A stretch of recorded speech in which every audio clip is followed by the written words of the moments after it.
What's up, guys? Welcome back to the channel. While we wait for more content to come to Invincible guarding the globe, I wanted to quickly go over a few things with upgrading heroes, as well as how I go about creating my team. I will also be sharing with you guys a few team compositions I thought up that are different from our usual meta characters that everyone is using currently. These are just going to be teams that I have not tried to build up at all, as I don't have the resources or the luck, really, to get everything needed to get these teams going. But I'm definitely going to try. With that being said, I don't know how effective these teams will actually be, but my favorite thing to do in games like this is to theory craft. So, without wasting any more time, let's get crafting. In regards to upgrading heroes, I did go on a major pull session yesterday, snagging up all the rerolls available in the store, as well as using my gems to buy 2 of the 1.2k packs for the rerolls as well. I did manage to get Alan, as well as a duplicate of Alan, then a bunch of other elites as well. What I wanted to share with you guys is that at certain breakpoints during ranking up, I believe it will be when you're moving up from ranks like elite to exceptional, for example, you'll be able to use any character of the same faction as long as they're the same rank as well. An example would be my Red Rush here. As you can see, he is going up from Elite Plus to Exceptional, and I can use War Woman and Green Ghost as material because they are both from the same faction, which would be the Earth Defenders. Now, when we go from Elite to Elite Plus, it will require a character duplicate to do. This could possibly change at the higher rankings, but I doubt it. You also can use rare units. Level them up to Elite, Elite Plus, or whatever rank of duplicate you need, and use them as fodder as well. Just make sure that rare unit you level up and you want to use as fodder is the same faction, or it won't work. With that out of the way, let's move on to team compositions. Some of this will be common sense things, but some people may not know, so I'd still like to glance over them real quickly, as this will be important to understanding the team compositions I'll be going over later. Taking a look at Invincible, for example, majority of the time the character synergy skill will be relatively easy to unlock, as it will be the second skill unlocked in the skill tree. With Invincible here, when he fights with an ally from the last line of defense, all of the team's cooldowns are reduced by 5%. So how do we know who is part of the last line of defense? Well, I was really hoping there was an easier way to pull up a list of characters for each tag, maybe by clicking on the tag itself, but unfortunately, you'll have to click through every character, click on their tags, and this is where you'll know what tags work for them in the team. With that basic explanation out of the way, let's dig a bit deeper into the characters and go over some cool team ideas. Starting with Titan, we'll be trying out a criminal team here. Titan's purpose in this team will be to soak up as much damage as possible by using his first skill to taunt all of the enemies, and the shield this skill gives will also help him stay alive. We will be ignoring Titan's second skill because it's not really going to benefit us too much here in this team. Titan's third ability will be useful for the stunning effect, and his fourth ability will also just help keep him healthy and alive as well. The attackers for this team, we have Maniac. His first skill, Eruption, is a line attack that does 150% damage and applies a 105% burn to all the enemies hit for 5 seconds. Maniac's passive, Lightning Lava, reduces the enemy's max HP by 4% when Kursk is also in your team. This may not seem like a huge amount, but when you start to get into the endgame and enemies start to get millions of life points, this could be massive. Maniac's final skill, Ready Aim Fire, makes him prioritize enemies that have been stunned, and makes his basic attacks apply a 25% burn on the stunned enemy for 3 seconds. And if you remember, Titan, our defender, will be stunning enemies with his Earthquake attack, so we'll actually be able to make use of this skill node.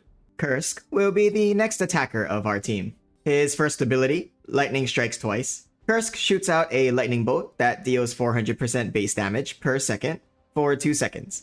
It also applies a 10% defense reduction for 3 seconds. Kursk will be unable to do anything while casting this skill. However, from testing him out, this didn't really seem that big a deal. Kursk's second skill passive, Electrifying Effect, when fighting against any of the original Guardians of the Globe, he increases his entire team's damage over time effects by 5%. The odds of you going up against at least one original member of the Guardians of the Globe is pretty high, and this skill affects so much abilities not only from himself, but basically all of Magmaniac's abilities as well. Kursk's final ability, Electrical Storm, generates a ball of electricity over his head that 2 rays fire out from and deal 100% base damage on impact to random enemies, as well as applies a 50% base damage over time effect for 5 seconds. We can finally start to see how this team is going to start building up, but we've got one more character to look at. And that character is Isotope. Isotope's first skill, Back of the Line, makes him teleport an enemy to the very back of their line, while dealing a bit of damage and stealing one of their buffs if they have any. This may not seem like much, but it puts a character out of commission for a decent amount of time, as they have to wait for the animation of the teleport, then run their way back to get into melee range to start fighting again. This will help keep Titan alive, as well as help your attackers focus their fire on one unit instead of hitting multiples. His passive, the Criminal Brotherhood, just gives your entire team more max HP for each criminal in your team. And we got all criminals, baby! Isotope's final skill will be Isolate and Rejuvenate. Once every 14 seconds, Isotope will teleport an ally with low HP to your backline and apply a heal over time buff to them. It heals them for 10% of their max HP per second for 3 seconds. This will be great in helping keep Titan alive, as we can pull him out, heal him up a bit before he gets back into the fight, and take up all the aggression again with his taunt. You could run this team in 2 different ways, either having 2 Isotopes for the durability and healing, or 2 Magmaniacs if you want more raw power. Unfortunately, I don't have the characters to show you footage like this for the other teams, but we'll go over them anyways. For our next team, we'll be making use of Alan and his passive that increases allies' energy resistance and energy damage by 20% when fighting against the World Beyond enemies. This one may be a bit harder to pull off compared to the last one, because there's really only 4 different World Beyond enemies, but when you can get this to trigger, I think this team could do some crazy damage. And as far as I know, energy damage is just this game's way of saying ranged units. And what better range unit to use than the Mauler Twin? Now I know I hated on this guy a lot in my tier list video, and I still stick by it. You can tell because I don't even have this guy unlocked yet. But with this guy's first ability, doing 300% base damage with a 50% burn over 5 seconds, as well as his passive Genetic Power, which grants his team 4% increased energy damage for each Mauler in the team.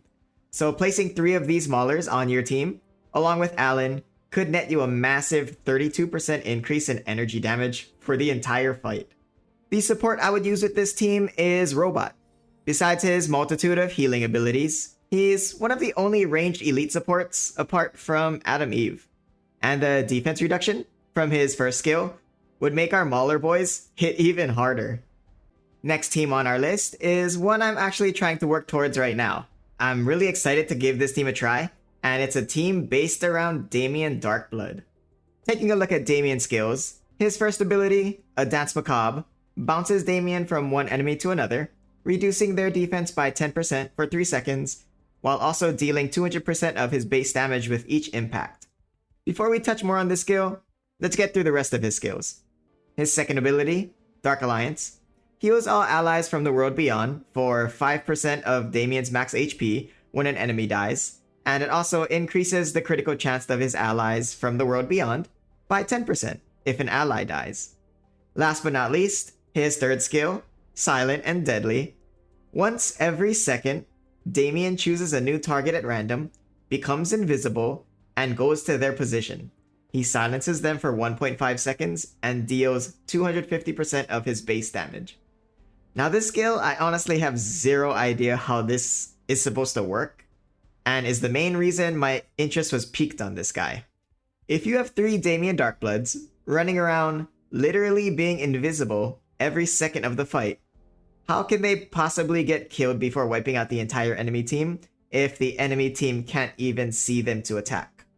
In order to make this team work, I would be using Alan as our tanker, because he'll benefit the most from Damien's passive, as Alan is a part of the World Beyond faction. We'll also be throwing in a level 1 Flax Leader, just to be a sacrifice for Damien to activate his critical chance buffs. Now I'm not sure if having 3 Damiens would multiply the passive, like giving you 30% critical chance instead of just the 10%. But also with having 3 Damiens, when they all cast their first ability and start to ping pong around the map. This ability will cause all of the other Damien's subsequent ping pong hits to benefit from the defense reduction of the previous ping pong hit. Whew, never thought I'd say ping pong so much in one sentence. The final team we'll be taking a look at today will be a team of rares relying on Duplicate. The main idea of this team will be Duplicate's passive, which causes her to deal 5% extra damage to enemies that are targeting Guardians of the Globe allies, as well as her third skill, which creates a copy of Duplicate that has 75% of her original stats and targets the enemy with the least amount of HP. This copy stays until death and heals 5% of Kate's max HP on death. I'd like to test this with 2 duplicates to see if it's possible to have basically 7 characters on your team at once. The 4 duplicates along with the rest of your team.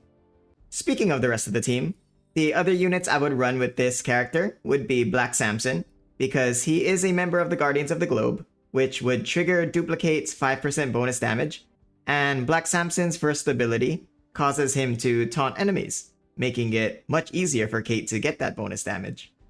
Martian Man will be the next member in this team, with his first ability being able to dispel all beneficial effects on an enemy, his passive increasing the ability cooldown of enemies hit by his first skill by 5% for each original Guardian of the Globe member, which, if Martian Man also counts towards this number, would be a total of 10%, because the next member on this team would be Aquarius.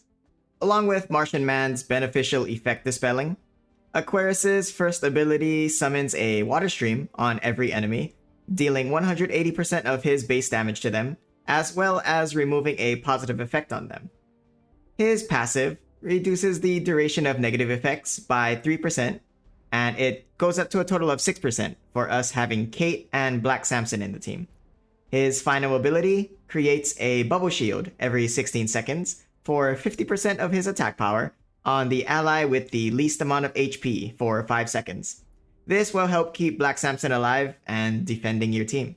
Thank you so much for watching, guys. If you have any cool ideas for teams that I didn't cover here, please let me know in the comments below. I'd love to hear what you guys came up with. And as always, stay awesome, and I'll see you guys in the next one. Later.